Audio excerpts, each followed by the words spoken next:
Et ainsi commence donc le deuxième module de STAT, modèle linéaire, analyse des données, qui va fonctionner sur la même base que le premier module, c'est-à-dire il y a 4 cours de 2 heures en fait, et puis qui sont entrecoupés par des TD avec, pour l'essentiel, la même équipe, mais il y a eu un petit peu de renouvellement dans l'équipe.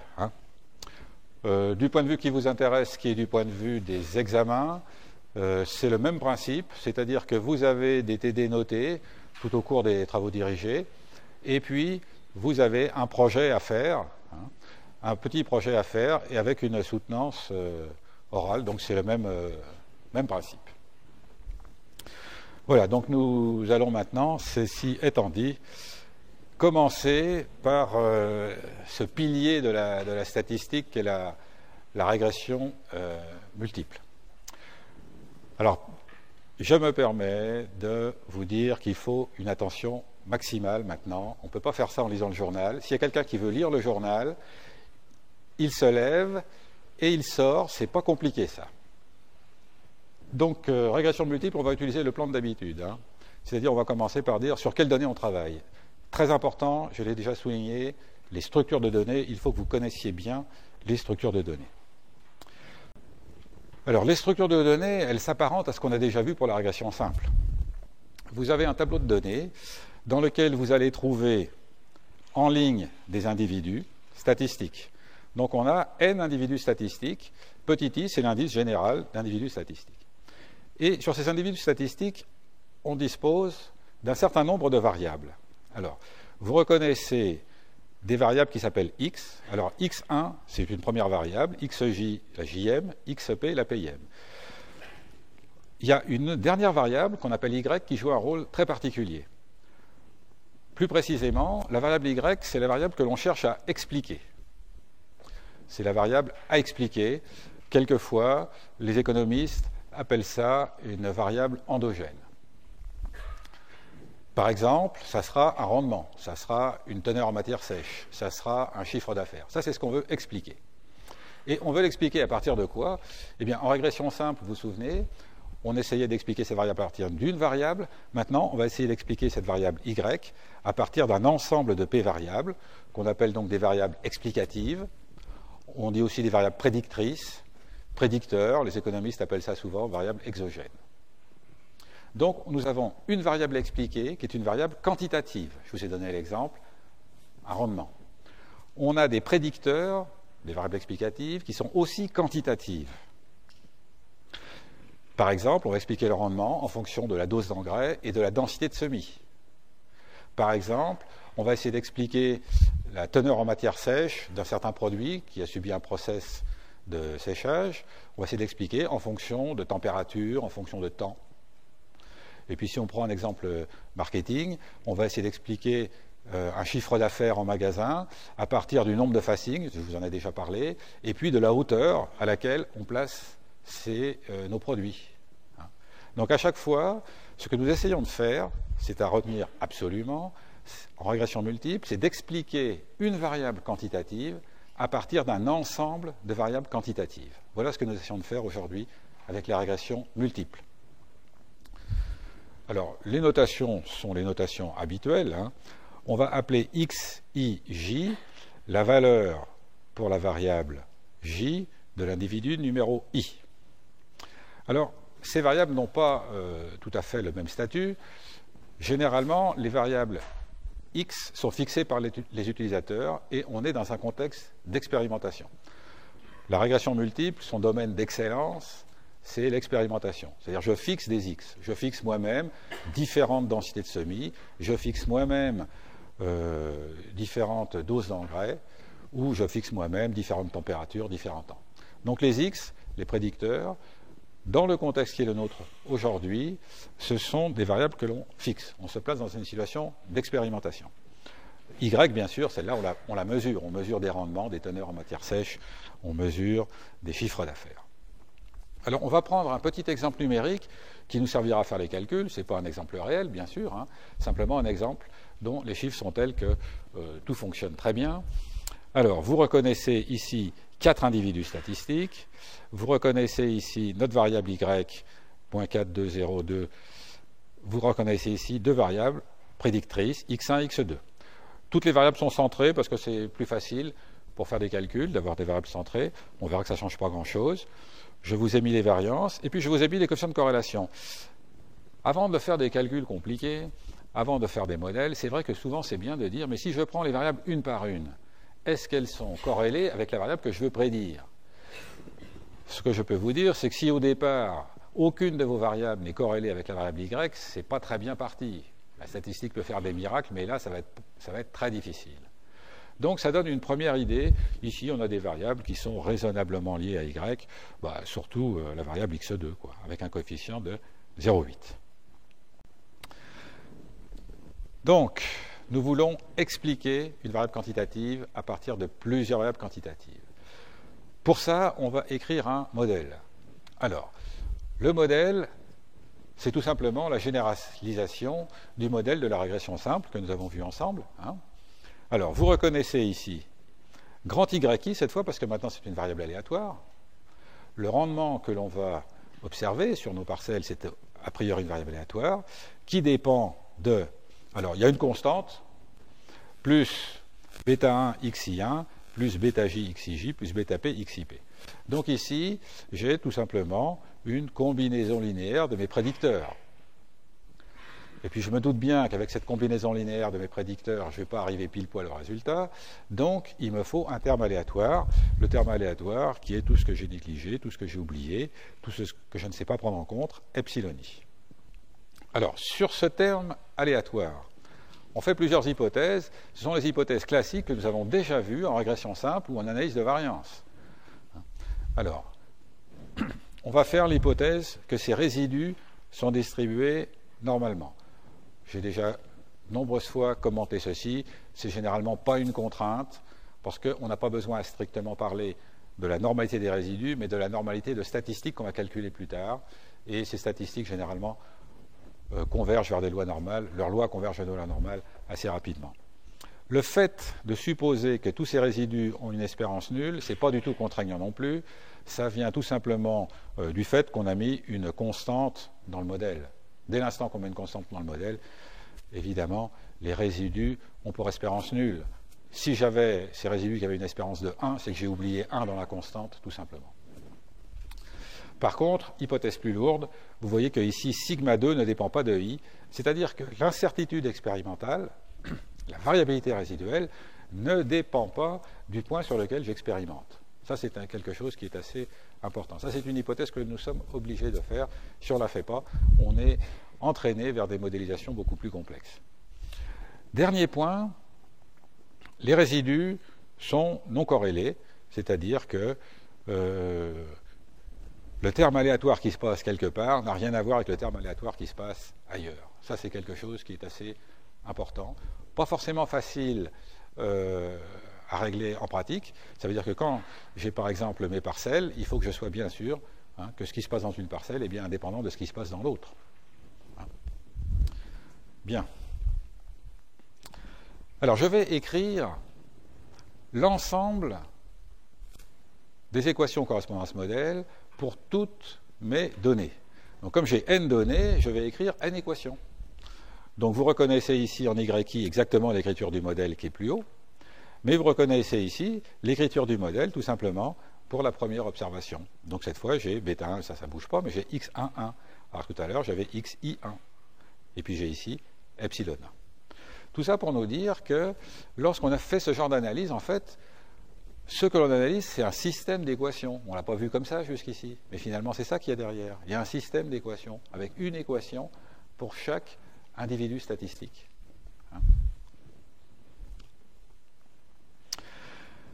Alors, comme on a un système d'équations, ce système, on va l'écrire sous une forme matricielle.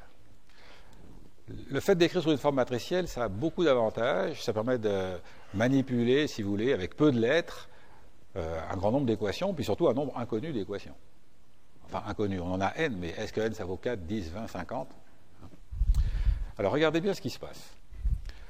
Je vais prendre le vecteur des variables y. Donc, j'ai y1, yi, yn. Je prends donc tous mes rendements. Admettons que l'expérimentation sur laquelle je vais parler, j'ai n parcelles. Pour chaque parcelle, j'ai mis différentes doses d'engrais, différentes densités de semis, j'ai observé des rendements. Bon. Je considère l'ensemble des rendements de mes n parcelles. L'ensemble des rendements de mes n parcelles, ça me donne ce vecteur y. Je considère maintenant l'ensemble des résidus, alors ce sont les résidus théoriques ici. Ça me donne aussi un vecteur à n composantes. Et puis je vais considérer l'ensemble de mes paramètres. Bêta 0, bêta 1, bêta j, bêta p. Donc j'ai p plus 1 paramètre. P plus 1 paramètre. Et je vais l'appeler bêta. Donc bêta tout court, c'est un vecteur dont toutes les composantes sont les différents paramètres. Bien. Alors, dernier point maintenant, je vais calculer une matrice dans laquelle je vais mettre toutes les valeurs de mes prédicteurs. Alors, commençons par retrouver ici x11, qui est la valeur du prédicteur numéro 1 pour l'individu 1, xi1, valeur du prédicteur numéro 1 pour l'individu i, xn1, valeur du prédicteur pour l'individu numéro n. Donc vous reconnaissez ici le vecteur qui correspond aux valeurs du premier prédicteur, puis le deuxième, puis le troisième, puis le jm, puis le pm. Je rajoute une colonne de 1 qui va tout simplement permettre de prendre en compte la constante. Bien. Alors maintenant, regardez bien. Cette matrice X, finalement, c'est ma matrice, on pourrait presque dire expérimentale. C'est la matrice expérimentale en quel sens? En sens que c'est moi qui ai défini les XIJ, en disant, voilà, je vais faire telle dose d'engrais, telle dose, telle densité de semis pour la parcelle numéro I. Alors regardez bien ce qui se passe maintenant si je multiplie, si j'effectue la multiplication matricielle entre d'une part X et d'autre part bêta. Alors quand je fais cette multiplication matricielle, qu'est-ce que j'obtiens? Bien, ici pour obtenir le premier terme, là, vous voyez bien, j'ai bêta 0 que multiplie 1, plus bêta 1 que multiplie x11, plus bêta j que multiplie x1j, plus bêta p que multiplie x1p. Je suis tout simplement en train d'écrire ici le modèle correspondant à l'observation 1. Et puis quand je multiplie le vecteur ici bêta par la ligne numéro i, j'obtiens exactement l'écriture du modèle pour la ième parcelle. Donc vous voyez, je suis bien en train de réécrire le modèle pour la parcelle numéro i en tant qu'élément de ce vecteur. Donc, finalement, j'écrirai x égale x bêta plus epsilon. Alors, ces notations sont quasiment universelles, où vous alliez, pratiquement, tout le monde utilise ces notations. Y, c'est ce qu'on cherche à expliquer. X, c'est les prédicteurs, les variables explicatives. Bêta, c'est le vecteur des paramètres. Alors, on avait fait des hypothèses sur les résidus, vous vous souvenez? Ces hypothèses sur les résidus, on peut aussi les écrire de façon matricielle. Alors, si on les écrit de façon matricielle, on va avoir epsilon, vecteur des résidus, espérance d'un vecteur, c'est le vecteur des espérances. Donc, ici, epsilon de 1, ça vaut 0, epsilon de i, ça vaut 0, epsilon de n, ça vaut 0. Donc, on a bien ici espérance de epsilon qui vaut 0. Bien. Donc, ça, c'est très facile. Vous voyez que jusqu'ici, vous êtes habitué à travailler sur des variables aléatoires, des scalaires. Ici, on a un concept nouveau maintenant, c'est un vecteur aléatoire. Donc, il faut qu'on apprenne à travailler, c'est une initiation là qu'on fait à propos de la régression multiple, mais qu'on apprenne à travailler avec des vecteurs aléatoires. Alors, premier concept, l'espérance d'un vecteur aléatoire, qu'est-ce que c'est? C'est très facile. L'espérance d'un vecteur aléatoire, c'est tout simplement le vecteur des espérances. Alors maintenant, parlons de la variance d'un vecteur aléatoire. Alors on pourrait dire, mais la variance d'un vecteur aléatoire, tout simplement, c'est le vecteur des variances. Ça ne suffit pas. Ça ne suffit pas pour décrire la variabilité engendrée par notre vecteur aléatoire. Vous voyez, admettons qu'on ait deux variables, la note en maths, la note en physique, observées sur des individus. Bon. C'est intéressant d'avoir la variance de la note en maths, la variance de la note en physique, mais on voit bien qu'il nous faut aussi la corrélation entre maths et physique si on veut pouvoir décrire la variabilité de ce vecteur.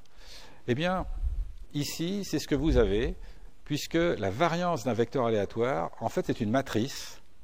On appelle ça une matrice de variance. On appelle ça quelquefois une matrice de variance-covariance. Il y a des gens qui appellent ça des matrices de covariance. Vous voyez, il y a plusieurs appellations.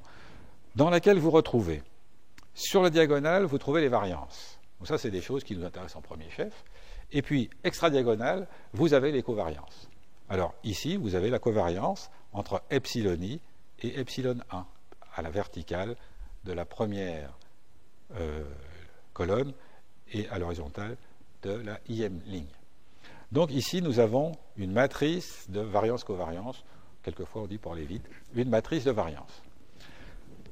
Alors, quelles étaient les hypothèses que nous avions faites sur les résidus? Ce qu'on avait dit, c'était que tous les résidus étaient non corrélés. Vous vous souvenez?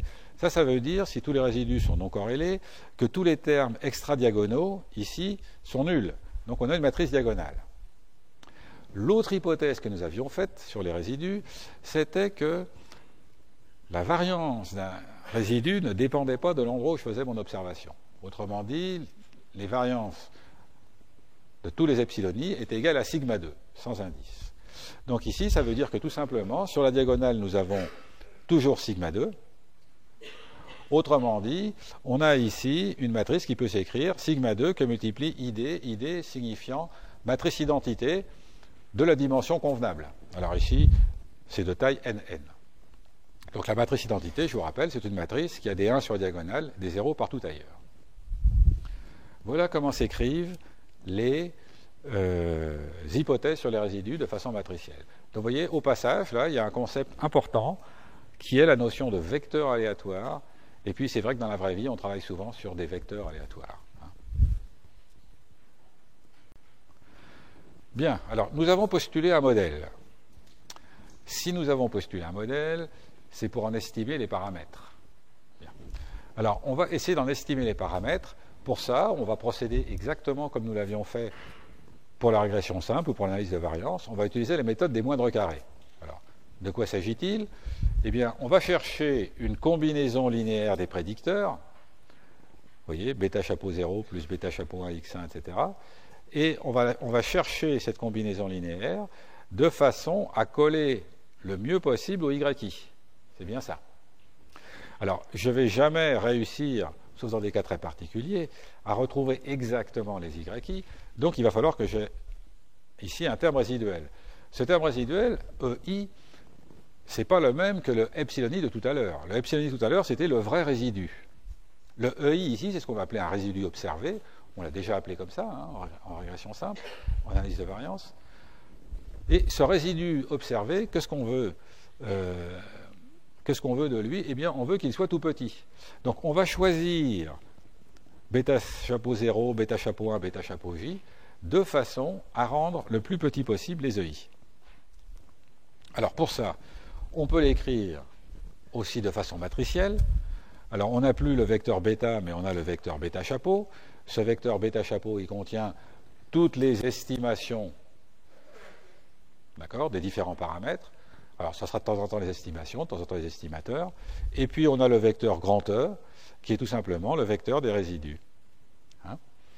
Donc, je peux écrire mon modèle de cette manière-là, y égale x bêta chapeau plus E. Alors, la question, c'est de trouver bêta chapeau. Donc, bêta chapeau, c'est-à-dire l'ensemble de tous mes bêta 1 chapeau, bêta 2 chapeau, etc., de façon à rendre les résidus le plus petit possible. Et comme on ne peut pas rendre plusieurs choses minimales, la fonction des résidus que l'on choisit, c'est la somme des carrés des résidus, méthode des moindres carrés. Donc la méthode des moindres carrés, c'est une méthode qui a fait ses preuves. Elle a un très très grand nombre de très bonnes propriétés mathématiques, hein, et c'est ce qui fait qu'on l'utilise. Hein. Alors la solution. Alors je ne vous fais pas la démonstration, d'autres la font. Hein. Nos amis de Rennes 2 ont eu droit à toutes ces démonstrations, mais ça c'est leur job. On a une quantité à minimiser, on dérive, on annule les dérivés. Bon, ça se fait matriciellement, ce n'est pas spécialement technique. Et on arrive à quoi? On arrive à ceci, x' bêta chapeau égale x' y. On appelle ça les équations normales, mais ce n'est pas en référence à la loi normale, c'est plutôt référence à normale en sens orthogonal. Mais ça, c'est juste un petit aparté qui peut peut-être être utile à certains. C'est juste pour le justifier. Alors, x' bêta chapeau égale x', Ça, c'est ce que nous donne notre minimisation. Alors vous allez me dire, mais quand on a ça, on n'a pas fini. Nous, on veut bêta chapeau égale quelque chose. Alors là, je suis obligé de distinguer différents cas. Alors, premier cas, n égale p plus 1. Alors, qu'est-ce que ça veut dire n égale p plus 1? N, je vous rappelle, c'est notre nombre de données. J'ai n parcelles. P plus 1, c'est notre nombre de paramètres. J'ai mes p prédicteurs plus la constante. Donc, j'ai autant de données que de paramètres. C'est un cas très particulier. Dans ce cas-là, la matrice X est carrée. La matrice X, vous vous souvenez, c'est la colonne, c'est la matrice dans laquelle j'ai en colonne tous les prédicteurs, donc j'en ai P, mais j'ai aussi une colonne de 1 pour bêta 0. Et puis le nombre de lignes, c'est N. Donc cette matrice est carrée. Alors dans ce cas-là, si X est inversible, eh bien c'est très facile de multiplier par X moins 1 et d'obtenir bêta chapeau égale X moins 1 Y, et dans ce cas-là, j'ai des résidus qui sont nuls. Deux choses. Quand j'ai autant de données que de paramètres, ou autant de paramètres que de données, je suis sûr de trouver un modèle qui s'ajuste parfaitement.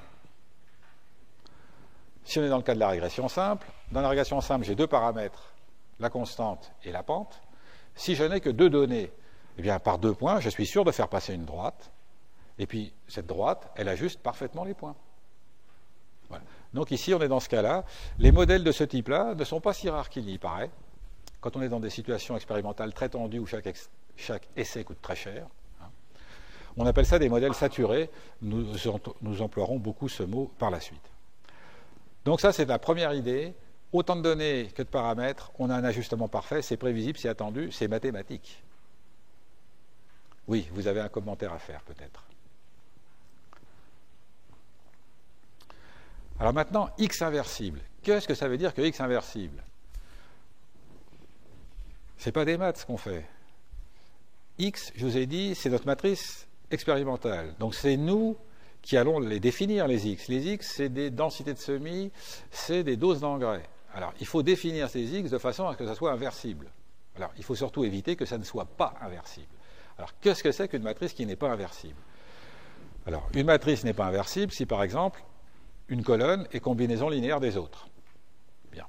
Alors prenons le cas très simple de deux colonnes qui sont les mêmes, ou proportionnelles. Exemple, quand j'utilise la dose d'engrais 1, j'utilise la densité de semis 1. Quand j'utilise la dose d'engrais 2, j'utilise la densité de semis 2. Quand j'utilise la dose d'engrais 3, j'utilise la densité de semis 3. Quand j'ai ça, j'ai deux colonnes qui sont les mêmes, la matrice n'est pas inversible. Bon. Alors, est-ce que ça nous évoque quelque chose? Oui. Aucune machinerie ne va réussir à séparer l'influence de la densité de semis de l'influence de la dose d'engrais si je les fais varier exactement de la même manière. Donc vous devez percevoir intuitivement l'importance de cette clause d'inversibilité. En fait, jamais vous ne feriez un plan comme ça, avec densité de semis proportionnelle à la dose d'engrais. Jamais vous feriez ça. Voilà la raison. Il y a des cas un peu plus difficiles. Il y a des cas un peu plus difficiles. Ah, il faut que vous soyez plus attentifs. Je suis un peu embêté de vous dire ça.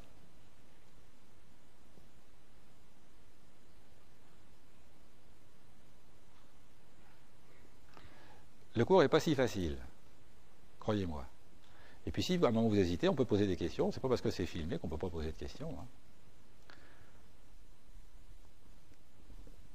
On est sur ce point assez délicat qui consiste à traduire une exigence mathématique. On essaie de la traduire en recommandation réelle. Ça se trouve nulle part, ça. Il y a un cas difficile, barème de température. Vous voyez un barème de température pour stériliser. Soit vous chauffez très violemment, pas longtemps, soit vous chauffez plus doucement, plus longtemps. Et dans ce cas-là, si le penchant naturel de nos amis technologues, eh bien, c'est d'avoir un temps et une température parfaitement corrélés. Donc vous voyez, ce n'est pas complètement idiot de dire attention, il faut que la matrice soit versible. Donc ce problème-là, il faudra le régler si on a ce genre d'expérimentation. Bien. Deuxième cas de figure. N maintenant est supérieur à P plus 1. C'est le cas général. C'est le cas général. C'est-à-dire j'ai plus de données que je n'ai de paramètres à estimer. Alors dans ce cas-là, eh bien, à la condition que x' soit inversible, c'est très facile, je multiplie par x' moins 1 de chaque côté, et j'obtiens la formule bêta chapeau égale x' moins 1 x'y. Bon, ce n'est pas une formule qui est à savoir par cœur, mais on finit par la savoir par cœur parce qu'on la répète tellement souvent. Ce n'est pas forcément inutile de la connaître, même quand vous discutez avec quelqu'un, de dire comment vous avez fait vos estimations, méthode des moindres carrés ordinaire, finalement j'utilise x' moins 1 x'y. Bon. Ça paraît un peu technique là pour l'instant, parce que vous l'entendez pour la première fois, mais quand vous l'aurez dit des dizaines de fois, vous verrez, c'est pas si monstrueux que ça. Alors maintenant, qu'est-ce que ça veut dire que x' inversible?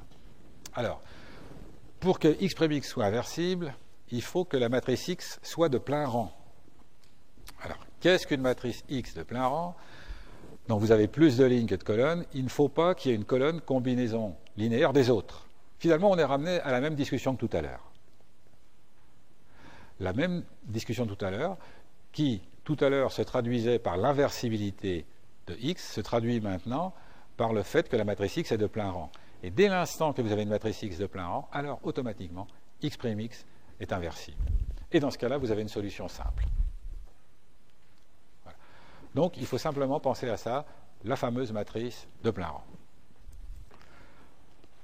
Dernier point, lorsque n est plus petit que p plus 1, on a moins de données que de paramètres à estimer. Alors, dans quel cas je suis? Voilà, je vais faire une régression simple et j'ai un point. Par un point, je peux faire passer une infinité de droites. Eh bien, dans ce cas-là, lorsque vous êtes dans cette situation-là, vous avez une infinité de solutions avec un ajustement parfait. Bon, ça, ce n'est pas, évidemment, un cas qu'on rencontre en pratique. Bien. Donc, résumé de tout ceci, on va estimer nos paramètres par la méthode des moindres carrés, c'est-à-dire on va faire en sorte que les résidus soient le plus petits possible. On choisit des estimations de façon à ce que nos résidus soient le plus petits possible, et on a cette formule générale. La seule contrainte, c'est que la matrice soit de plein rang, pour nous placer dans le cas le plus courant. Alors, on va regarder des différents exemples. Alors, Excel a une fonctionnalité qui est pas mal, c'est sa fonction de tableur, il faut quand même le dire. Et dans Excel, il y a des instructions matricielles, ça vous sera peut-être un jour fort utile. Ces instructions matricielles, il faut simplement les valider par CTRL-MAJ plus entrée. Là, vous avez une information tout à fait précieuse, qui ne se trouve nulle part, que moi j'ai appris du temps où il y avait des docs écrites et en lisant la doc écrite, mais sinon, si vous trouvez ça sur la doc en ligne, c'est que vous êtes très fort. Donc c'est très précieux de connaître ceci. Donc il y a des instructions matricielles, vous pouvez transposer des matrices, faire des produits matriciels et faire des inversions. Alors quel est l'intérêt? C'est que, vous allez voir ici. Je reprends ici mes données. Donc j'écris x1, j'écris x2, j'écris y. Bien. Donc je calcule la matrice x. Donc pour calculer la matrice x, je recopie x1, je recopie x2 et j'ai la colonne de 1. Maintenant pour x', j'écris ce petit carré-là, c'est transpose de ceci. Très bien. Ensuite je calcule x'. Pour calculer x', je sélectionne ceci et je dis c'est le produit matriciel de ceci avec cela. Facile. Et puis, x' moins 1, je dis, voilà, ça, c'est l'inverse de ceci. Après, je calcule x', y. Et puis, je calcule x' moins 1, x'y, les voilà. Et là, j'ai les coefficients 0, 1, 2. 0, c'est la constante. 1, c'est le coefficient de x1. 2, c'est le coefficient de x2. Bien. Normalement, vous n'aurez jamais à faire ça. Vous verrez pourquoi tout à l'heure. Mais c'est quelquefois précieux d'avoir en main les instructions matricielles. Parce que le côté génial de Excel, il faut bien le dire, c'est que si ici je modifie le y, évidemment tout se modifie de façon instantanée. La mise à jour est instantanée. Donc ça vous permet, dans certains cas, de faire des essais. Moi je me sers assez souvent de ceci. Ça va plus vite que de faire de la programmation et de refaire tourner avec de nouvelles données. Bien. Encore une fois, on obtient donc les coefficients 0, 1, 2, c'est-à-dire que le modèle qu'on va retenir c'est celui-ci. Ça, vous n'avez jamais à le faire. Alors vous pouvez vous servir de la régression d'Excel, ce que j'ai tendance à déconseiller, parce qu'elle ne marche pas bien, figurez-vous. Alors sur ces données, elle marche bien. Mais quand vous avez des données un peu compliquées, elle ne marche pas bien. Marchez pas bien, c'est-à-dire qu'elle donne des résultats carrément faux. Marchez pas bien, c'est-à-dire donner des résultats faux. Bon, cela dit, vous retrouvez ici, vous donnez ces données à manger à la régression multiple, vous allez chercher dans outils utilitaires d'analyse régression linéaire, et vous avez bien les coefficients 0, 1, 2 pour la constance x1 et x2. Donc généralement, les utilisateurs y voient ceci, ou vous qui êtes des gens avertis, vous utilisez R. Donc c'est vrai que c'est très facile. Quand on ne connaît pas R, c'est tout un monde, et puis dès qu'on le connaît, c'est excessivement facile. Ça se fait en deux temps, hein. Vous importez les données, mais ça vous savez faire. Donc par read table, vous mettez ces données dans tableau, puis vous ressortez le tableau pour vérifier que tout va bien. Alors j'ai appelé mes individus statistiques ABCD, vous reconnaissez ici X1, X2, Y. Bien. Et puis j'appelle la fonction LM, ça s'appelle linéaire modèle linéaire. Et puis qu'est-ce que je lui dis? Regardez, je lui dis Y égale X1 plus X2. On ne peut pas faire plus simple comme syntaxe. Et puis je lui dis où sont les données, elles sont dans le tableau. Puis voilà ce qui me sort. Alors dans ce qui me sort, il y a les estimations. Vous reconnaissez le 1, vous reconnaissez le 2. Alors c'est pas exactement 0, c'est 10 puissance moins 17. Bon, on peut considérer que ça vaut 0. Hein. Donc ici, il n'y a pas de grande difficulté non plus. Vous ferez tout ça en TD. Hein. Alors, propriété de l'estimateur. Tout ça, c'est bien joli. Qu'est-ce que ça vaut? Alors, je ne considère plus les estimations maintenant, mais les estimateurs. Vous vous souvenez de la distinction? Estimation, je suis après mon expérience, j'ai des valeurs. 0, 1, 2, ce qu'on a dit tout à l'heure. Estimateur, je suis avant l'expérience. Ce que je regarde, finalement, c'est la méthode. Alors, la méthode, qu'est-ce qu'elle me dit? Eh bien, j'ai E de bêta chapeau égale bêta. Ça veut dire que mon estimateur est sans biais. Ça veut dire qu'en moyenne, je tombe sur la bonne valeur en procédant comme je l'ai fait. Donc, la méthode des moindres carrés, ici, fonctionne très bien. Elle me donne un estimateur sans biais. Bien. En procédant comme ça, je tombe en moyenne sur la bonne valeur. Mais comme vous le savez, ce n'est pas tout de tomber en moyenne sur la bonne valeur. Encore faut-il ne pas en être très loin. Et ça, on le contrôle comment? En regardant la variance de l'estimateur. Alors l'estimateur, c'est un vecteur. Donc sa variance, en fait, c'est une matrice de variance-covariance. Hein. Alors, ici, la variance de bêta chapeau, c'est donc une matrice qui a les variances sur la diagonale et les covariances en termes extradiagonaux. Eh bien, ceci, ça vaut quoi? Ça vaut x' x moins 1 sigma 2. Cette formule est très importante. Très importante. Là aussi, vous finirez par la savoir par cœur. Si vous ne la savez pas par cœur, ce n'est pas gênant, ça se trouve partout. Quel est le grand absent là-dedans? Le grand absent, c'est y. Il n'y a pas de y. La variance, elle dépend de x, c'est-à-dire la façon dont j'organise mes essais, puisque les x, vous vous souvenez, c'est mes doses d'engrais, mes densités de semis, que j'ai mis de façon judicieuse. Bien, premièrement. Deuxièmement, ça dépend de sigma 2, bien sûr, ça dépend de ma variabilité résiduelle. Plus j'ai une variabilité résiduelle grande, bien sûr, si ici sigma 2 est très grand, je vais connaître mes paramètres avec peu de précision. Si par contre sigma 2 est petit, eh bien je vais les connaître avec une bonne précision. Mais ce que je maîtrise, c'est le x' x moins 1. Et toute la stratégie de construction des plans d'expérience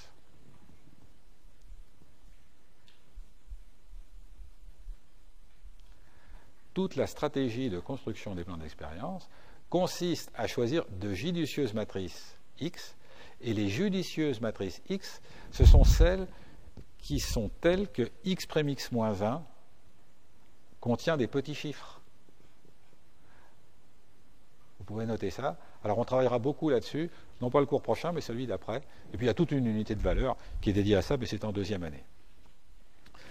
Alors, pour avoir le résultat que les estimateurs sont sans biais, j'ai besoin d'aucune hypothèse, puisqu'il me suffit d'avoir espérance d'epsilon qui vaut 0. Par contre, ici, il faut absolument que variance d'epsilon soit matrice identité multipliée par sigma 2. Autre propriété de ces estimateurs, le point moyen vérifie parfaitement le modèle. C'est-à-dire que quand je prends le point moyen, c'est-à-dire je prends la moyenne des y, je prends la moyenne des x1, des x2, etc., eh bien, j'écris le modèle, eh bien, il n'y a pas de résidu.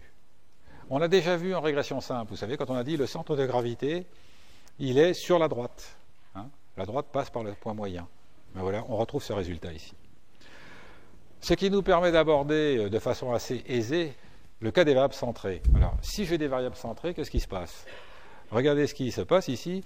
Je réécris le modèle, je retire la moyenne, et j'obtiens ceci. Autrement dit, les variables centrées vérifient exactement le même modèle. Il y a simplement la constante qui a disparu. Ce qui veut dire concrètement, c'est que si ça vous arrange d'avoir des variables centrées, vous les centrez, point. Vos coefficients sont les mêmes. Alors c'est très souvent avantageux de centrer les variables. Et même de les réduire, c'est une autre histoire. Donc il n'y a aucune difficulté. Quand on centre les données, on obtient bien les mêmes coefficients. Donc ça, c'est une propriété tout à fait importante qui a une grande valeur d'usage. Bon, alors on a beau trouver des estimateurs qui collent le mieux possible au Y, hein, il y a quand même des résidus, c'est les fameux résidus observés. Alors, on va appeler Y chapeau I la valeur prédite par le modèle au point I. Donc, valeur prédite par le modèle, je prends les valeurs de I, donc XI1, XIJ, XIP, donc les valeurs de mes prédicteurs, j'applique la formule et j'obtiens Y chapeau I. Bon, ça, c'est ce que vous faites naturellement. Une fois que vous avez obtenu votre formule, eh bien, vous mettez dedans des valeurs. Bon. Eh bien, on va le noter Y chapeau I, valeur prédite en I. Donc, finalement, le résidu peut aussi s'écrire YI moins Y chapeau I. C'est-à-dire la différence entre la valeur observée, YI d'une part, et la valeur prédite par le modèle d'autre part, Y chapeau I. Donc ça, c'est quelque chose de fondamental, hein, sur lequel, j'imagine, vous n'hésitez pas, parce que c'était la même chose que nous avions vu en régression simple et en analyse de variance. Alors, si matriciellement, on écrit Y chapeau égale X bêta chapeau, eh bien, on peut avoir que le vecteur des résidus, c'est grand Y moins Y chapeau. Ça, c'est pas difficile, puisque c'est des vecteurs, on fait tout simplement la différence de deux vecteurs, hein, c'est le vecteur des différences, donc là, il n'y a pas de difficulté. Bien. Propriété. Alors, il résulte de la méthode des moindres carrés quelque chose d'assez extraordinaire, c'est X' E égale 0. Bon. Alors, X' E égale 0, voilà, il y a P plus une équation. Hein. Vous vous souvenez, X avait n lignes et P plus une colonne. Les colonnes, il y avait la colonne de 1, vous vous souvenez, et puis il y avait toutes les colonnes qui étaient nos prédicteurs. Donc quand je prends X', j'ai P plus une équation. Donc j'ai P plus une équation, qu'est-ce qu'elles veulent dire? Alors, la première d'entre elles, c'est que la somme des résidus est nulle. La somme des résidus est nulle, ça vient de la constante. Dès l'instant qu'il y a une constante, la somme des résidus est nulle. En fait, la colonne de 1 devient maintenant une ligne de 1, ce qui veut dire, soit dit en passant, que si un jour vous êtes amené à faire une régression sans constante, vous perdez cette propriété. Et ça, c'est toujours vrai. Ce n'est pas une question de simplicité des données. Alors, vous avez ensuite somme des EI XIJ égale 0. Alors, tout ceci, vous pourrez le regarder. Les meilleurs d'entre vous peuvent écrire ceci matriciellement et retrouver ça, c'est très bien. Ça veut dire que la covariance, et donc la corrélation, entre le vecteur des résidus d'une part et chacun des prédicteurs est nul. Je reprends. J'ai un prédicteur. Le prédicteur, c'est, si c'est par exemple des doses d'engrais, j'ai 3 fois 1 parce que j'ai mis la dose 1 d'engrais pour les 3 premières parcelles, puis 3 fois 2, puis 3 fois 3, par exemple. Bien. Puis à côté, j'ai mes résidus. 1, 17, 24, 2, 3. Eh bien, ces deux colonnes-là, elles sont non corrélées, par construction. Par construction. C'est automatique, ça. Si vous n'utilisez pas la méthode des moindres carrés, vous perdez ça. Alors, vous avez une façon intuitive de le voir, c'est que ce qu'on demande à la machine, c'est de sortir des données tout ce qui est lié au prédicteur. S'il restait dans les résidus des choses qui étaient liées au prédicteur, c'est qu'on n'a pas bien fait de notre travail, on n'a pas assez extrait d'informations de nos prédicteurs puisqu'il en reste dans le résidu. Bon, ça, c'est une façon un peu intuitive de comprendre le fait que nos résidus sont par construction non corrélés avec les prédicteurs. Quand vous allez faire des régressions, vous allez les regarder, ces résidus. Pourquoi vous les regardez? Parce que vous dites, tiens, c'est curieux, pour telle parcelle, ça ne marche pas bien. Ça veut dire quoi, ça ne marche pas bien? Eh bien, d'après la dose d'engrais, d'après la densité de semis, je m'attends à un rendement de 80 et j'obtiens 120. Ah, qu'est-ce qui se passe? Est-ce que c'est une erreur quelque part? Ou est-ce que j'ai oublié quelque chose? Voilà. Donc vous allez les regarder, ces résidus. Donc il faut savoir, quand vous les regardez, qu'ils sont de somme nulle. S'il y en a un positif, il y en a forcément un négatif. Chose. Et puis surtout, il faut savoir qu'ils sont non corrélés avec les prédicteurs. Ça, c'est automatique. Alors, les résidus, ils sont intéressants en soi. Dans la pratique statistique, on les regarde pour s'assurer qu'il n'y a pas des choses un petit peu bizarres dans nos données. Mais ils nous servent aussi pour estimer la variance résiduelle. Je vous rappelle de ce que c'est la variance résiduelle. On fait une expérimentation. J'ai beau me placer dans le même contexte expérimental, je n'obtiens pas toujours le même résultat. Ça veut dire que j'ai de la variabilité. Cette variabilité, il y a des erreurs de mesure, mais il n'y a pas que ça. Il y a aussi des tas de choses qui jouent dans tous les sens, que je ne contrôle pas. La variabilité est biologique. Donc, il me faut une idée de cette variété biologique pour deux choses. La première, c'est pour le savoir. Ça me permet quelquefois de donner un jugement sur mon expérience. De dire, oh là là, dans cette expérience, j'ai un résidu de plus ou moins 25 quintaux. Ah bon? Ou est-ce que j'ai plus ou moins 2 quintaux? Ah, c'est pas pareil. Ça me permet de comparer éventuellement des qualités d'expérience. Mais ça va me servir aussi pour faire des tests.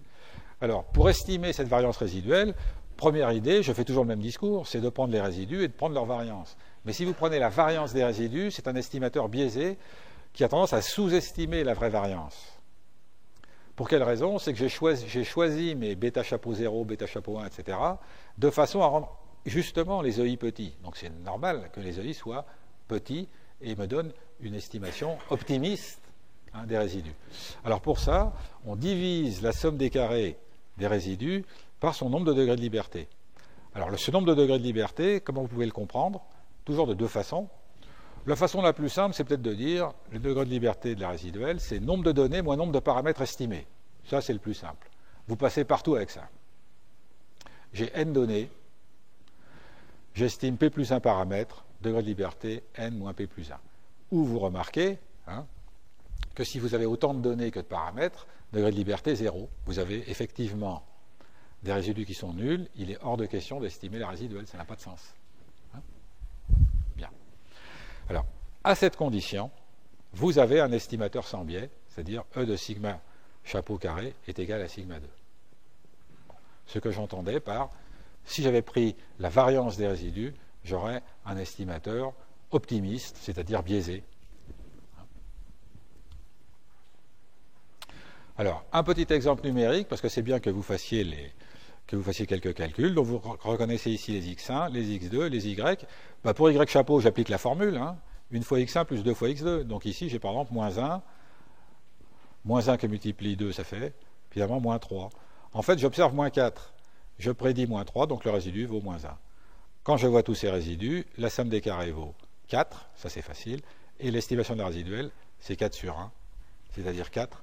L'écart type résiduel a une valeur estimée de 2. Donc c'est bien que vous refassiez tranquillement ce petit calcul pour bien comprendre.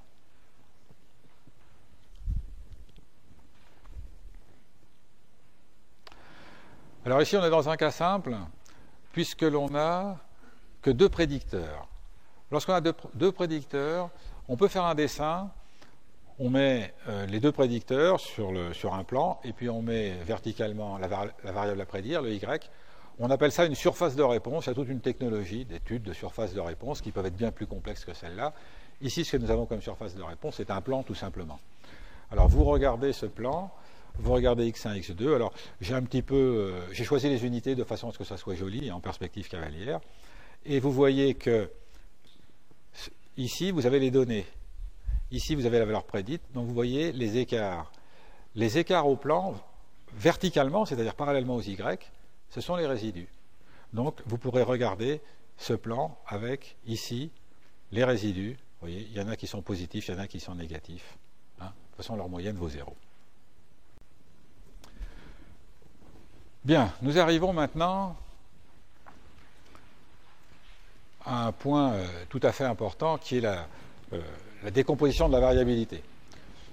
Notre modèle, là, il explique quel pourcentage de la variabilité? C'est la première question qu'on peut se poser sur le modèle. Alors pour ça, regardons. Je prends la relation YI moins Y bar. YI moins Y bar, c'est la variabilité totale. Je le répète une nouvelle fois, sur nos parcelles, on n'a pas toujours le même rendement.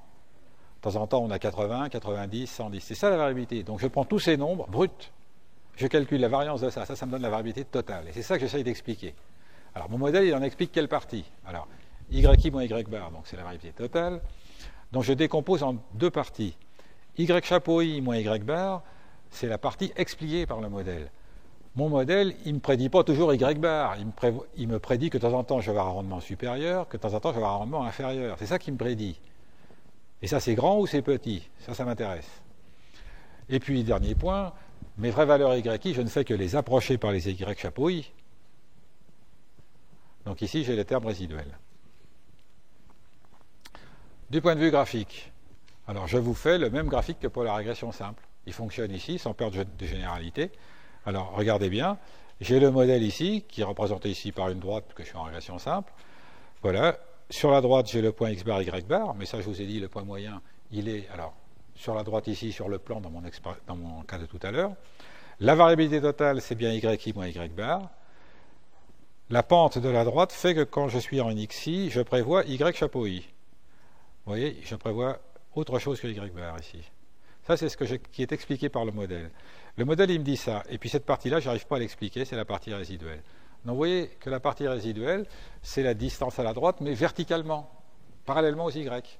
Je vous ai fait la même remarque tout à l'heure à propos de l'interprétation géométrique de la régression avec deux variables.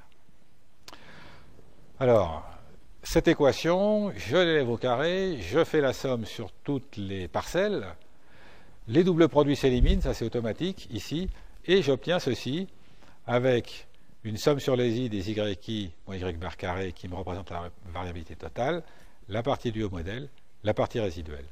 Ça s'appelle des sommes des carrés d'écart, SCE, somme des carrés d'écart, donc somme des carrés des écarts total, somme des carrés des écarts dus au modèle, somme des carrés des écarts résiduels. Alors le nombre de degrés de liberté, on a déjà vu n-1 ici. Pourquoi n-1 ? Parce que c'est la somme des YI moins Y bar. Une autre façon de voir les degrés de liberté, c'est de dire j'ai une somme de carrés, combien de termes puis-je fixer indépendamment? Sachant qu'ici j'ai une contrainte, puisque je sais que somme des YI moins Y bar, ça vaut 0. D'accord? C'est pour ça que j'allais au carré d'ailleurs. Hein. Donc je ne peux choisir que les n-1 premiers termes. Dès que j'ai les n-1 premiers, le dernier je l'ai pour avoir la somme nulle. Donc n-1 degré de liberté. Ici c'est pareil, n-p-1, on l'a déjà commenté. Alors le p, vous pouvez l'avoir par différence, évidemment. Une autre façon de le voir, c'est la chose suivante. Quand je regarde chaque terme, y chapeau i moins y bar, vous pourrez faire ce petit calcul, eh bien c'est la somme des bêta-j chapeau. En fait, tout passe par les bêta-j chapeau. Et des bêta-j chapeau, j'en ai ici, c'est une somme de j égale 1 à j égale p. Hein. J égale 1 à j égale p. Donc j'ai p terme ici. C'est pas sans rapport, hein, p terme ici. Donc ce qui est dû au modèle, le nombre de degrés de liberté associé à la somme des carrés du modèle, eh bien c'est tout simplement le nombre de paramètres. Alors, dans l'exemple numérique, allons-y. 24, 20, 4. Alors, le 4, on l'a déjà vu, c'est la résiduelle. Le 24, eh bien, je prends la variance de y, hein, mais la variance c'est 1 sur n, donc je multiplie par n, et je tombe sur 24. Et puis par différence, j'ai le 20, et voici ici les degrés de liberté qui vont avec. Donc ça, vous pourrez refaire les calculs ici, de ce petit tableau, hein, pour les avoir un petit peu bien en tête. Ça, je vous conseille de le faire. Alors, quand je divise la partie de la variabilité due au modèle, c'est-à-dire somme des carrés des écarts dus au modèle, quand je divise par le total, j'obtiens R2. Le grand R2, c'est ce qu'on appelle le coefficient de détermination. Ce coefficient de détermination R2, c'est ce qui est toujours utilisé, me dit quel est le pourcentage de variabilité que mon modèle explique.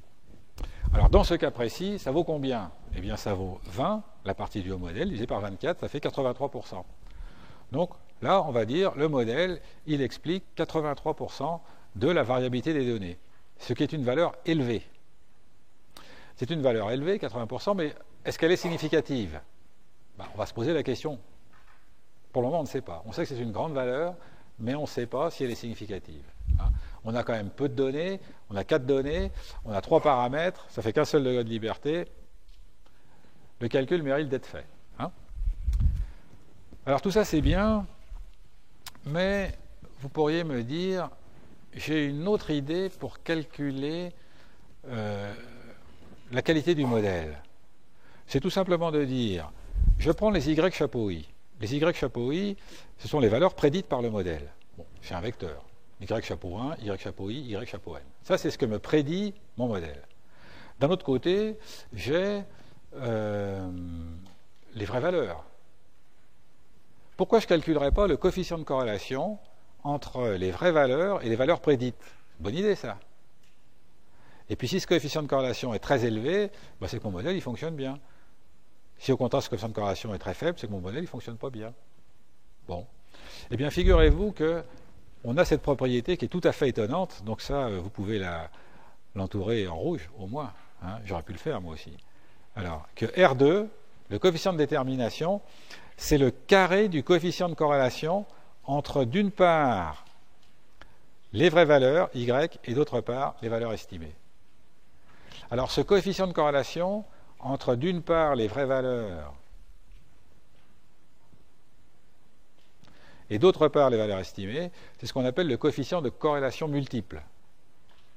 Donc, le coefficient de corrélation multiple, c'est le coefficient de corrélation entre les valeurs estimées et les vraies valeurs. Et quand vous prenez le carré de ce coefficient, vous tombez sur le coefficient de détermination. Bon, donc là, ici, on a une convergence qui est tout à fait intéressante, bien sûr. 83%, on l'a dit, c'est beaucoup, mais est-ce que c'est significatif? Eh bien, c'est la question que nous nous posons maintenant dans cette nouvelle rubrique qui est le test global du modèle. Alors, principe du test. Il s'agit d'un test global, c'est-à-dire que notre hypothèse H0, notre hypothèse nulle, c'est rien ne joue. Si rien ne joue, ça veut dire que tous les βJ valent 0. Alors là, ce sont les βJ, j'aurais peut-être pu le préciser, bêta 0 n'est pas dans ce coup-là, si je puis dire. La constante n'est pas dans ce coup-là. Ce sont les βJ, donc les P βJ. S'ils valent 0, ça veut dire que mes prédicteurs, ils ne servent à rien. D'accord? Voilà. Ça, c'est mon hypothèse.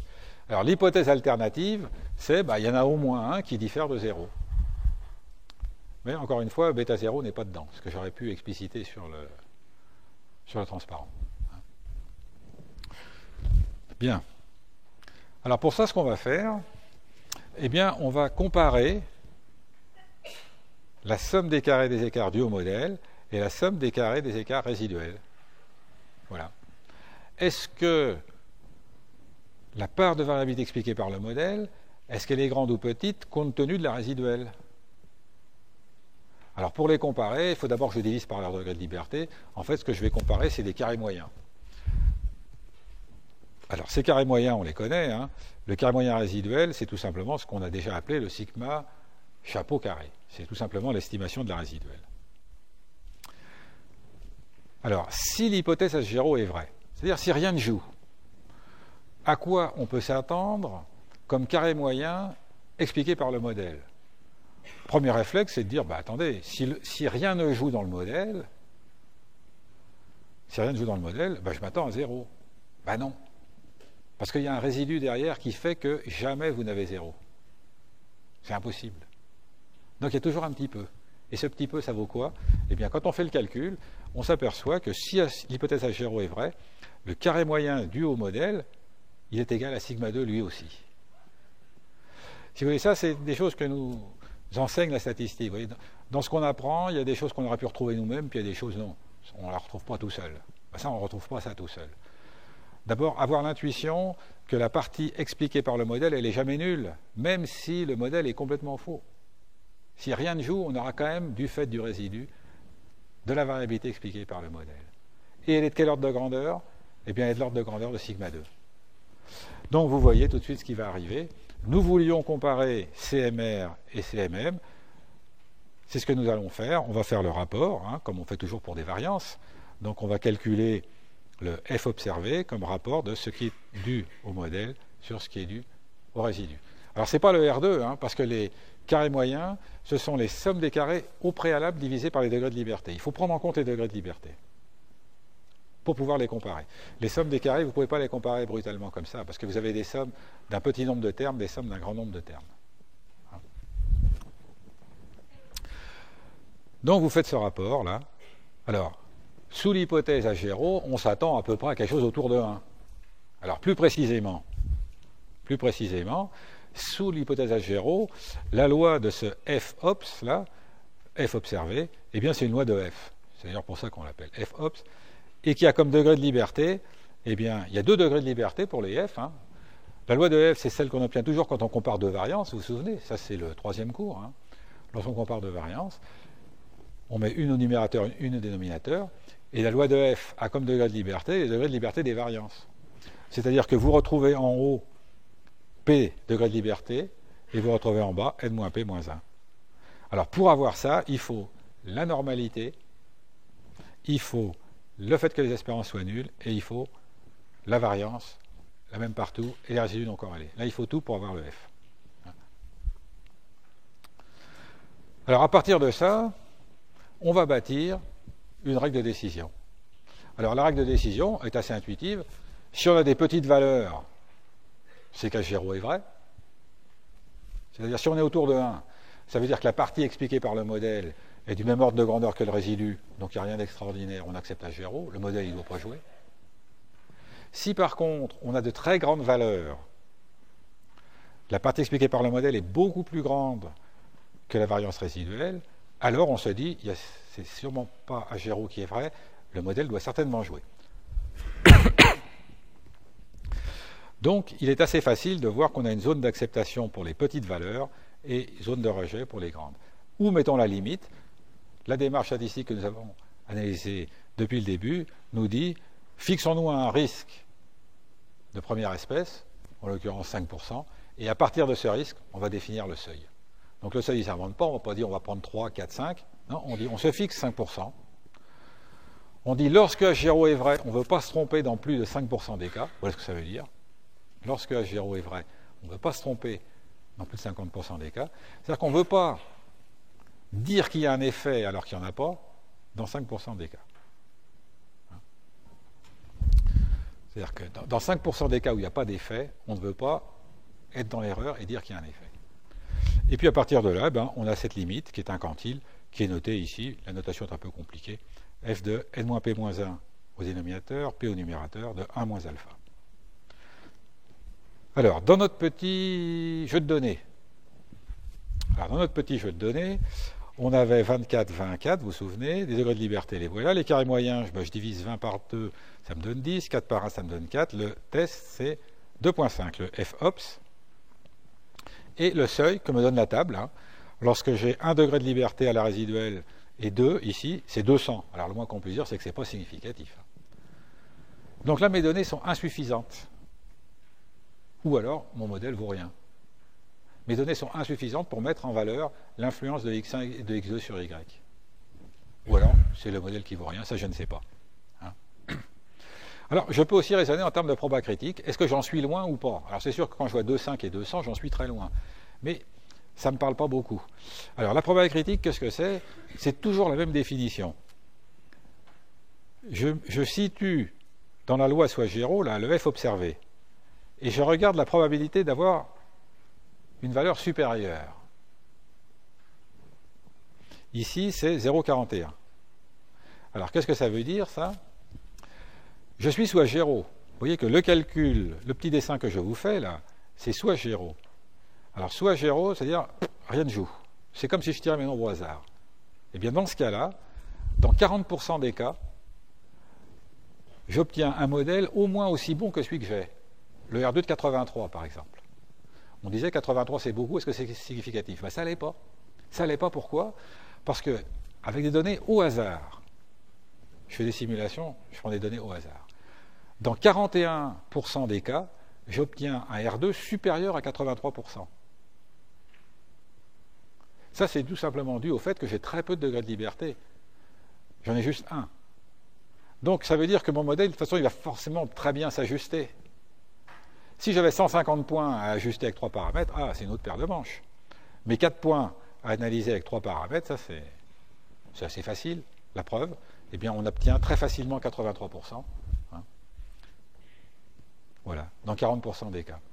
Donc la probabilité critique, c'est la probabilité d'obtenir, sous le seul effet du hasard, c'est la probabilité critique, c'est la probabilité d'obtenir, sous le seul effet du hasard, c'est-à-dire on est sous H0, sous le seul effet du hasard, un modèle au moins aussi bon que celui effectivement observé. Bon au sens du R2. vous leur choisissez d'obtenir un ajustement au moins aussi bon que celui effectivement observé. Donc ça, c'est très important, ça. Donc 41%, on est loin du compte. Vous voyez, c'est plus parlant, 41%, que de comparer 2,5 à 200. 2,5 à 200, j'en sais rien. Je ne sais pas ce que ça veut dire. Par contre, la 41, je sais. Donc le R2, on l'a dit, 83%. Alors ça me dit, est-ce que mon modèle globalement est bon ou n'est pas bon? Donc dans la stratégie usuelle, vous commencez par faire un test global du modèle. Dans un cas comme celui-ci, où le modèle n'est globalement pas significatif, vous pouvez arrêter là. Vous dites, bon, bah non. Soit j'ai mal choisi mes prédicteurs, première hypothèse, donc effectivement, le modèle est idiot. X1, X2 ne joue pas sur Y. C'est rarement le cas parce que celui qui fait des expériences a quand même des intuitions. Deuxième hypothèse, mes expériences sont difficiles à réaliser, j'ai une telle variation résiduelle que je n'arrive pas à mettre en évidence mes résultats. D'accord? Troisième point, je n'ai pas assez de données. Je n'ai pas assez de données compte tenu de la résiduelle. Maintenant, deuxième cas de figure, celui où le modèle est globalement significatif. C'est-à-dire, vous dites, ah oui, mon modèle, ce n'est pas du hasard du tout, il y a des choses. Il y a des choses, mais quoi? Alors là, vous êtes maintenant obligé de regarder coefficient par coefficient. Et dans la vraie vie, c'est ce qu'on va regarder. Donc dans la vraie vie, on commence par faire comme ici, on regarde le test global. Une fois que le test global est bon, ce qui marche presque toujours, on va regarder coefficient par coefficient pour voir l'influence, d'une part, de la densité de semis, d'autre part, de la dose d'engrais. Alors, test des coefficients, on les prend. Hypothèse H0, bêta J égale 0, hypothèse H1, bêta J est différente de 0. On n'a pas ici du tout de raison de supposer que bêta J est positif ou négatif. Ça pourrait être le cas, mais dans l'ensemble, c'est généralement pas le cas. Alors, il nous faut la loi de bêta J chapeau. Alors, où est-ce qu'on en est là? Bêta J, c'est le paramètre réel, mais qui est inconnu. C'est une valeur qui est inconnue. Nous, ce qu'on connaît, c'est l'estimation. On a observé 1, on a observé 2. Bon. Alors, on a besoin de l'estimateur de cette fonction. Alors, et on a besoin de la loi de cette fonction. C'est-à-dire, comment se comporte notre estimateur? Alors, on a vu, il est sans biais. Bon, alors continuons. Notre estimateur, il est sans biais, c'est-à-dire que son espérance, c'est bêta J. Ça, on l'a vu. On va supposer qu'il suit une loi normale. Alors, d'où vient cette loi normale? Cette loi normale, elle est garantie si vous avez des résidus qui sont normaux. Si les résidus suivent une loi normale, alors l'estimateur, automatiquement, est distribué sur une loi normale. Et si les résidus ne sont pas normaux, eh bien, ça converge relativement vite. Pas aussi vite que dans le cas d'une moyenne, mais quand même assez vite. Donc, vous voyez, la normalité, ce n'est pas un problème. La variance. Ben, la variance, où est-ce qu'on va la chercher? Ben, vous vous souvenez, variance de bêta chapeau, c'était le fameux x'(x-1) sigma 2. On va aller la chercher là-dedans. Hein. On va regarder sur la diagonale, puisque dans cette matrice, vous vous souvenez, il y avait des termes sur la diagonale qui étaient les variances. Hein. Alors pour ça, on a besoin de toutes les hypothèses. Alors on va chercher sur la diagonale, alors c'est ce qui est écrit ici. On prend la matrice x'(x-1) et on prend le terme JJ, hein, qui est à l'intersection de la ligne J et de la colonne J. Ça, c'est notre variance. Combien ça vaut? Je ne sais pas. Il faut que je regarde sur le matrice. Là, je n'ai pas une formule analytique qui me le donne. Hein? Alors malheureusement, je ne connais pas sigma 2 ici. Donc je vais l'estimer, et du coup j'ai une estimation de la variance de l'estimateur. Je reconnais que c'est un peu compliqué, mais il faut rentrer dedans. On a un estimateur, on veut savoir comment il se comporte. Il a des caractéristiques de variance. Ben, cette variance, je dois l'estimer à mon tour. Donc c'est vrai que ça fait beaucoup de petits chapeaux, mais bon. Alors du coup, je prends la loi de bêta chapeau J sur moins bêta J, donc là je centre, et je divise par l'estimation de l'écart type. J'obtiens une loi de Student. Si je connaissais le vrai sigma 2, alors j'aurais une loi centrée réduite, une loi normale centrée réduite. Mais comme je ne connais pas le vrai sigma 2, et que ce sigma 2, je l'estime, alors je n'ai pas une loi normale centrée réduite, j'ai un T de Student, qui a comme degré de liberté le degré de liberté associé à l'estimation de la variance. Donc c'est un raisonnement qu'on a déjà vu de nombreuses fois. j'ai au départ mon estimateur qui suit une distribution normale, je centre et je réduis, je m'attends à une moyenne 0,1, mais quand je réduis, je ne divise pas par le véritable écart type, mais par une estimation. Et du coup, j'ai une loi de Student. Et à partir de ça, je vais bâtir le test, puisque si H0 est vrai, si H0 est vrai, ça veut dire que βJ vaut 0. Donc je n'ai pas besoin de retirer βJ. Donc si H0 est vrai, cette quantité-là est distribuée selon une loi de Student. Et si H0 n'est pas vrai, si H0 n'est pas vrai, ce n'est pas une loi de Student, parce qu'ici, j'ai un βJ qui intervient. Donc, j'ai mon indicateur, qui est tout simplement ce qu'on pourrait dire un coefficient normalisé. Je prends le βJ, je le divise par son écart type. C'est bien un coefficient normalisé, qui est sans dimension, que je vais situer dans ma loi de Student. C'est bien ça l'idée. Alors j'ai déjà fait ce raisonnement de nombreuses fois, c'est le même que pour la régression simple, c'est le même que pour l'équation d'analyse de variance. Donc je représente ici ma loi de Student, puisque je suis dans la situation sous H0, βJ vaut 0, j'ai ici une loi de Student. Lorsque mes valeurs de mon indicateur là, sont dans cette zone, je vais accepter H0, lorsqu'elles sont extérieures, je rejette. Donc autrement dit, mon coefficient βJ, s'il est petit, j'accepte H0, s'il est grand, je refuse. Sauf que je ne raisonne pas exactement sur le βJ, je raisonne sur un βJ normalisé, βJ divisé par son écart type. Et ça me permet de le situer dans une distribution normalisée, qui est ici la loi de Student. Alors dans l'exemple numérique, on va le faire à titre numérique. En pratique, on ne le ferait pas, puisque le test global conduisait à un modèle globalement non significatif. Mais on va quand même le faire ici, simplement à titre numérique, pour illustrer les calculs. Donc hypothèse H0, β2 égale 0. Voilà. Alors ici, vous avez les calculs qui sont faits. Je vous rappelle ici le sigma 2 carré, là, le sigma chapeau carré, qui vaut 4. Alors ceci, ça vaut 4 sur 4 égale 1. Alors où est-ce que je vais chercher ça? Je vais le chercher dans la matrice qui est dans Excel, parce que dans la matrice d'Excel, vous vous souvenez, vous avez le x'(x-1). Sur x'(x-1), je vais chercher le terme correspondant sur la diagonale. Donc petit travail à faire à la maison, assez fin, mais c'est ça qui vous permet aussi de comprendre, c'est de retrouver ce calcul en vous aidant de la matrice x'(x-1). Alors dans la vraie vie, qu'est-ce qui se passe? Le logiciel, il vous sort tout ça. Le logiciel, il vous sort les coefficients. Tous les logiciels vous sortent ceci. On fait la division. Ici, on a 1. Alors ensuite, je prends mon indicateur normalisé. Donc ici, je divise 2 par 1. J'obtiens 2. Alors, j'obtiens 2. Maintenant, quel est mon seuil? Alors, j'ai une loi de Student à 1 degré de liberté. Donc le seuil est énorme. Et il est à 12. Donc vous voyez qu'ici, c'est très, très largement non significatif.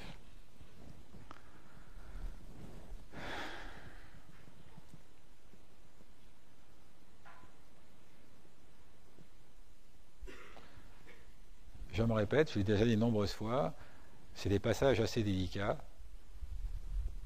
qu'il faut comprendre. Et vous avez besoin de toute votre attention. Ce n'est pas à discuter comme si vous étiez au bistrot. Vous n'arrêtez pas depuis 2 heures. Soit dit en passant, vous seriez mieux au bistrot, vous ne seriez pas gêné par un peu de bruit là. Donc ici, on a un indicateur statistique qui vaut 2. Les bornes de significativité sont plus ou moins 12. Donc on est très très loin de la significativité. C'était attendu. C'était attendu. Donc évidemment, on accepte H0. Alors l'autre façon de raisonner, c'est par la probabilité critique. C'est une façon de voir si on est loin du compte ou pas. Alors ici, la probabilité critique, vous voyez, je place mon indicateur dans la distribution. Alors pour être pas embêté avec les problèmes de signes, je prends l'indicateur, je prends sa valeur absolue. Je mets la valeur absolue de l'indicateur et moins la valeur absolue de l'autre côté. Comme ça, je ne suis pas embêté avec les problèmes de signes. Et puis la probabilité critique, eh bien, c'est la probabilité d'être au-dessus, d'être à l'extérieur, ou d'être au-dessus en valeur absolue. Ici, elle vaut 30%. Donc on est loin du compte, ce qui était attendu. Vous avez quelquefois des cas de conscience. Le cas de conscience est celui où le modèle est globalement non significatif, mais vous avez un coefficient qui est significatif. Et là, c'est vrai que c'est un cas de conscience. Si on veut se placer dans un cadre strict d'interprétation, le test global que vous faites au préalable est une protection contre bien des ennuis. Donc j'aurais tendance à vous dire, prenez plutôt cette stratégie. Maintenant, si vous avez des hypothèses très lourdes, c'est-à-dire auxquelles vous croyez beaucoup, quand vous faites le test global, ce n'est pas significatif, mais la variable auquel vous tenez le plus, elle l'est à l'intérieur. Là, vous avez une réflexion du deuxième niveau, c'est-à-dire, est-ce que vraiment j'ai bien fait de rajouter des tas de variables qui me font du bruit, finalement? Est-ce que je n'ai pas eu tort de prendre beaucoup de variables qui, finalement, masquent un peu l'effet de cette variable auquel je crois et qui, apparemment, fonctionne? Mais là, vous êtes plus tellement vraiment dans le droit fil du test statistique. Maintenant, il n'est pas interdit, dans la vraie vie, d'avoir une démarche empirique. C'est-à-dire, en toute rigueur, ce n'est pas significatif, mais là, gardons-le comme hypothèse, éventuellement, à confirmer avec d'autres données. C'est du bon sens ce que je veux dire là. C'est un peu difficile, déjà pour des gens expérimentés. C'est très difficile pour vous qui n'êtes pas expérimentés, mais ayez ce point de repère. Le point de repère, c'est la démarche. Vous appliquez la démarche stricte. Mais sachez que de temps en temps, un peu d'empirisme éduqué ne nuit pas pour faciliter la vie. Alors, on peut construire des intervalles de confiance. Concrètement, vous dites, voilà, pour mon process de séchage, j'ai tel coefficient concernant la température. Lorsque j'augmente de 1 degré, eh bien, je m'attends à un taux de matière sèche qui augmente de 1 point, 2 points, 3 points. Ici se situe la discussion un peu sur la signification des coefficients que j'aurais dû faire au début, finalement. Quelle est la signification de ces coefficients? J'insiste parce qu'il y a une vraie difficulté. Le coefficient βj, c'est l'augmentation de y consécutive à l'augmentation de xj d'une unité. Ça, vous n'avez pas besoin de moi pour dire ça jusqu'au début, jusque-là. D'accord? Le coefficient βj, c'est l'augmentation de y consécutive à l'accroissement de xj d'une unité. Arrive ici la phrase à écrire en gros, tous les autres coefficients ne bougeant pas. Parce qu'évidemment, si les autres bougent pendant ce temps-là, ça ne va pas aller. D'accord? Donc, βj, c'est l'augmentation de y quand j'augmente xj d'une unité en maintenant fixe les autres coefficients. Bien. Donc, vous êtes là et vous dites, ben voilà, je ne change pas le béton. Lorsque j'augmente d'1 degré, j'obtiens finalement une évolution de ma matière sèche de plus 2 points. Et là, il faut absolument dire à celui qui va faire le travail, de dire, est-ce que c'est plus 2 points, plus ou moins combien? Plus ou moins 0,1 ou plus ou moins 4? Elle sait que ce n'est pas pareil. Hein. Donc il faut assortir vos résultats d'intervalle de confiance. Alors, la construction est très facile. C'est toujours la même. On prend la loi de l'estimateur, bien, on la normalise, on obtient la loi de Student. C'est ce que nous avons utilisé pour faire le test. Les bornes de l'intervalle, c'est toujours les mêmes. Hein. C'est βj chapeau, plus ou moins. Alors vous savez, on dit souvent plus ou moins 2 écarts types. Alors ici, c'est pas 2, hein, c'est la loi de Student. En l'occurrence, ça vaut 12, puisqu'on n'a qu'un seul degré de liberté. On aurait 15-20 degrés de liberté, ça serait à peu près 2.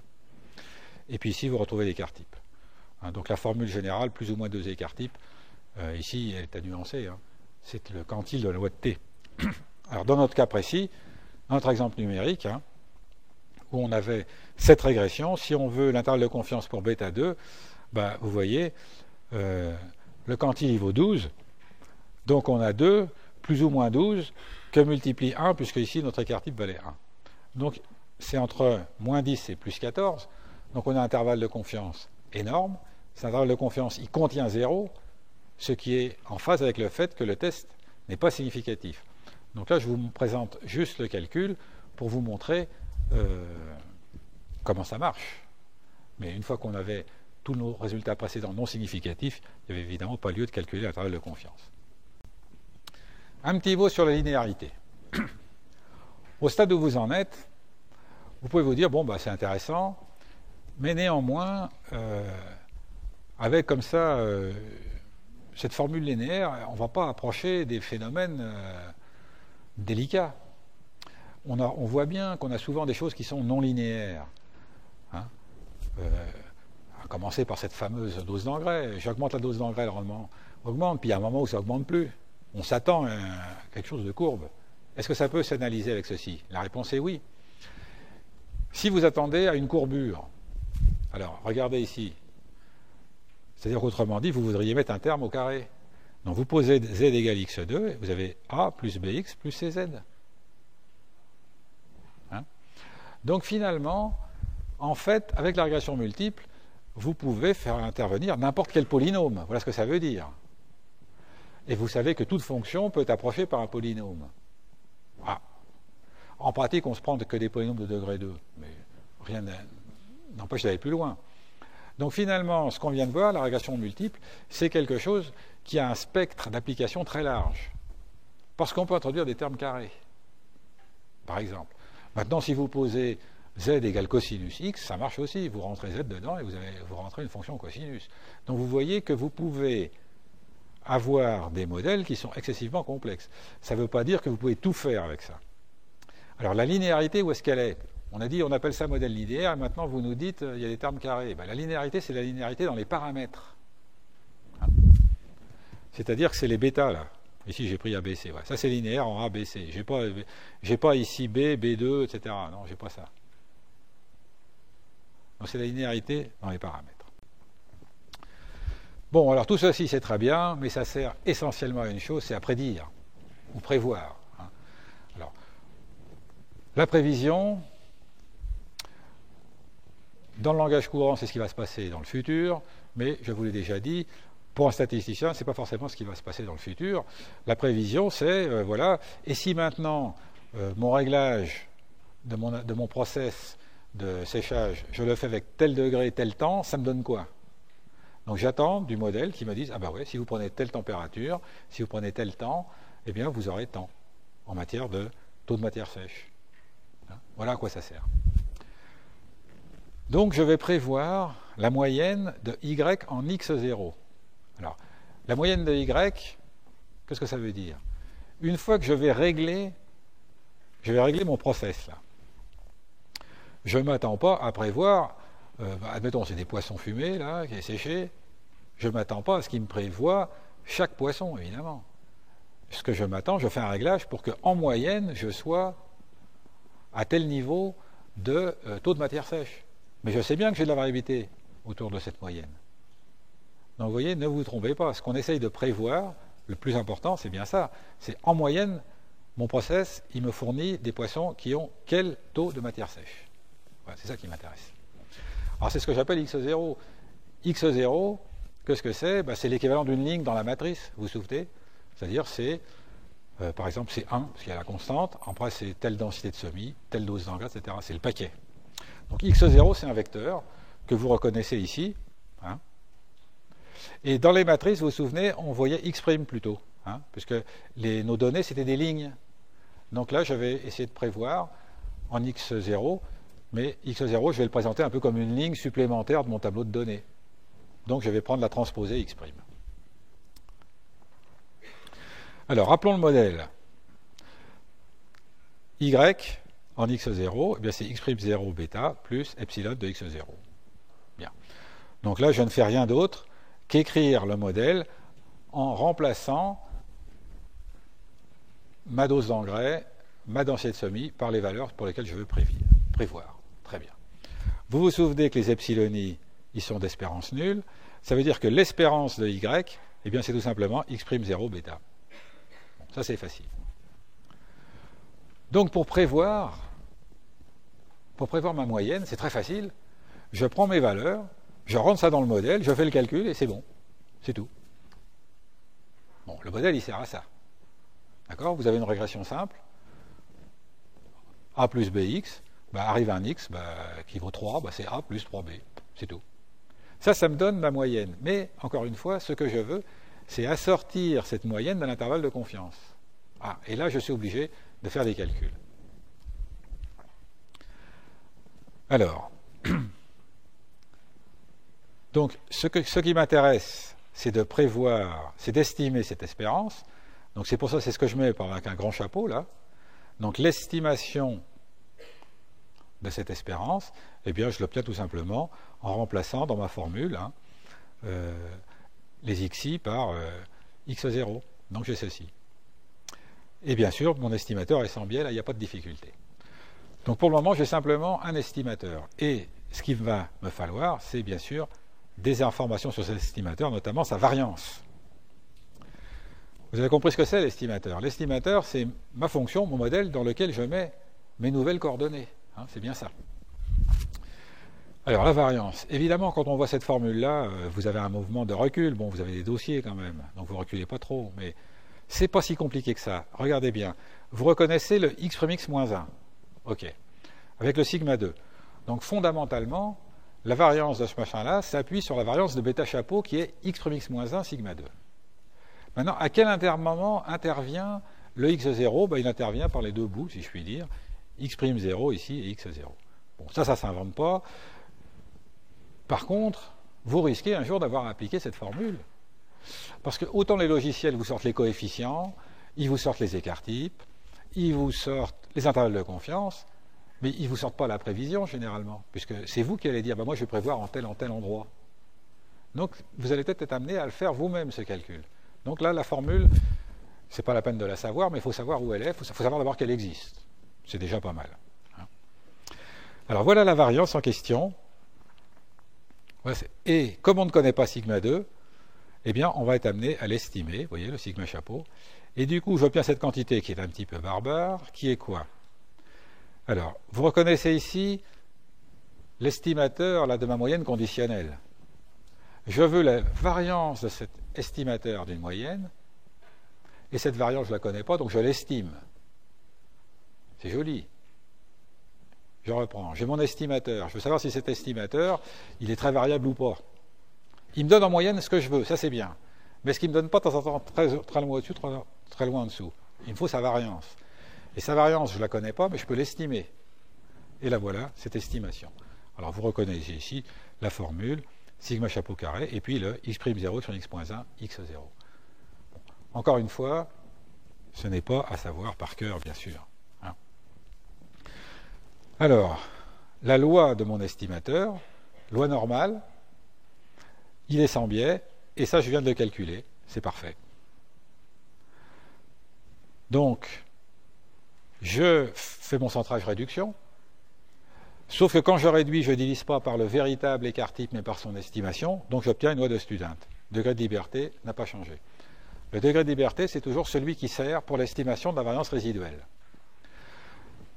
Une fois que j'ai ceci, l'intervalle de confiance, ça va tout seul. Vous vous souvenez de la formule, c'est plus ou moins 2 écarts-types. Allons-y. Donc je prends la valeur ici, plus ou moins 2 écarts-types, vous reconnaissez l'écart-type. Alors sauf qu'ici, ce n'est pas 2, puisque c'est un quantile, la loi de Student, qui en l'occurrence, dans cette application est énorme, il vaut plus ou moins 12. Donc ce que vous retenez pour l'instant, c'est, avec le modèle, ce que je vais chercher à prédire, c'est la moyenne. Bien. Lorsque je dis, moi je vous conseille de prendre telle dose d'engrais, telle densité de semis. Avec ça, je vous dis, vous devez avoir un rendement de temps. Mais c'est un rendement que vous aurez en moyenne. Vous n'aurez pas toujours exactement ça. Donc ça, c'est un bon concept à avoir en tête. Ce qu'on essaye de prédire sur une moyenne, premièrement. 2. La prévision ponctuelle, l'estimation ponctuelle de cette moyenne, c'est très simple. Je prends le modèle et je remplace. Mon modèle, il me dit que c'est 3 fois la dose de semis, plus la densité de semis, plus 2 fois la dose d'engrais. Je remplace, je fais le calcul. Ça, c'est facile. Et pour l'intervalle de confiance, sur le principe, c'est très simple. Il faut simplement aller chercher la formule là où il faut pour avoir l'écart-type. Alors, on prend l'exemple numérique, et puis je vais prédire en 0. Je vous rappelle, mes variables sont centrées, donc je prévois exactement au milieu. Alors, quand je vais prédire en 0, je veux prédire au point 1, 0, 0, puisque 1, c'est la constante, je vous rappelle. Là, le x'0, vous voyez, il est homogène à une ligne de ma matrice X du début. Et la matrice X du début commençait par des 1 à cause de la constante. Donc c'est pas trop de faire ce petit exemple numérique que vous allez pouvoir refaire tranquillement. Alors, lorsque j'essaye de prédire, eh bien, x1 vaut 0, x2 vaut 0, donc je prévois 0. Donc mon estimation ponctuelle est 0. Je dis, si vous prenez x0, normalement, attendez-vous à quelque chose qui vaille 0 en moyenne. Ça, c'est facile. J'ai tout simplement remplacé. Alors ici, vous avez le calcul, vous regarderez ça tranquillement. Le x'(x-1), vous l'avez dans Excel. Moi, je vous conseille de faire le calcul. D'ailleurs, il est fait dans cette fameuse feuille Excel. Mais je vous conseille de le refaire. Et puis, quand vous regardez in fine le résultat, eh bien, l'intervalle, évidemment, est énorme. Moins 12 plus 12.